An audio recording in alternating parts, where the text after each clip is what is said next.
Ever since my daughter was in middle school, she gave me the nickname Podge. And ever since then, that's what my daughter calls me, that's what all of her friends call me. We were always super close, and I was really worried when she was going off to college that maybe we'd grow apart a little bit more. So I just sort of racked my brain, what could I do to try to stay as connected to her as possible? So I came up with the idea that every Sunday, I would record a 5-minute episode about the kind of topics we might normally talk about. Send it to her Monday morning, and then she could watch it on her way to campus. I thought it'd be a good idea to resurrect that. They'll be the kinds of topics that I would talk to my now 25-year-old daughter, or the younger version of myself, or people that I mentor, or maybe you.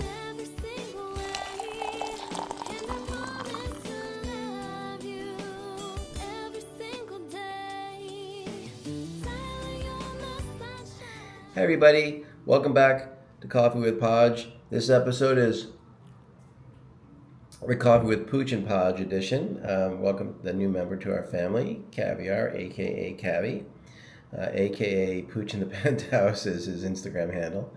Anyway, this week I wanted to talk about ownership mentality versus employee mentality. Pretty much every company in the last 15 or 20 years that I've run or managed, whenever it's been my my decision to make, I've made sure that every single employee, from the lowest salary employee up to the CEO and everyone in between, has equity in the company. And the reason I do that is because one of the core values that I think is important to almost any entrepreneurial high growth company, especially if you're really trying to drive high exit value, is in order to do that, everyone's got to be pushing in the same direction. Building a company for long-term value is a very difficult thing to do. And the only way you're going to get there is if you have everyone on your team really driving to do that, to accomplish that same goal. Problem is, if you just have a bunch of employees, and you see this all the time, companies that struggle to grow, the reason they struggle to grow is usually for two things. One, they haven't put in the necessary key leadership positions where they have people that know how to scale businesses, are in the places they need to be, and they don't have the employees focused on that growth. The problem is, let's say you're like a lot of companies, and they do one of two things. They either are not transparent at all with how the company is doing from a financial performance standpoint, in which case everyone feels like leadership is maybe taking more out of the company financially than they should. Again, because if they're not sharing the information, it's probably because it's not they're doing something maybe they shouldn't, like our government. Or they are transparent, or more transparent, but they're sharing the information with the employees, like, hey, here's how much revenue we had, here's how much profit we had. And then all the people, honestly, are mostly just annoyed, because you're basically sharing information about how the people that are shareholders, aka not them, are getting richer, and they're not getting anything. If anything, it just demotivates people.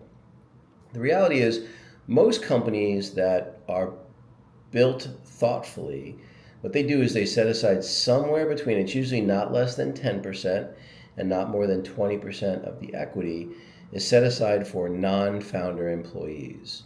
And that's more than enough equity. So let's just take the middle of that percentage at 15%. I promise you, by giving 15% of the equity for the company away, that you will probably double the exit value. So you've given away 15% for a 100% increase in exit value. It's a no-brainer. And it's not even close. It's not even a close call. The other thing that most people don't understand is when you build an equity plan properly, you have what they call a vesting period. So let's say you have a 4-year vesting period. The reason that's important is you'll do something called 1-year cliff vesting, where let's say you gave someone 1% of the company, a key employee, and you were going to give them 1/15 of the entire equity pool. Let's say they were a chief operating officer or a chief revenue officer, someone who was going to really drive growth for the business. What you do is you give 1% of the company away, it would have a 4-year vesting period with 1-year cliff vesting, which means until they've been here 1 year and 1 day, they don't actually keep any of their equity. So if you were to terminate that employee because they weren't delivering results, you wouldn't ultimately have given any of that equity away.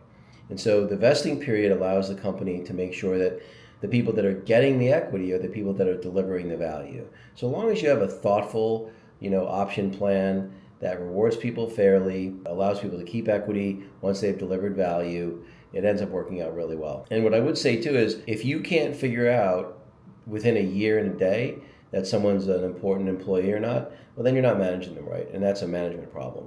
Make sure you set your alarm at 11 months, and make sure that you reevaluate before they reach that first year vesting period, that they in fact are adding the value that the equity that you granted them is worth it, and you'll end up with a great exit. So remember, you want to have a company full of people with ownership mentality, not a company full of employees. Anyway, I'll just say goodbye, Cavi, and see you next week. Coffee with Podge.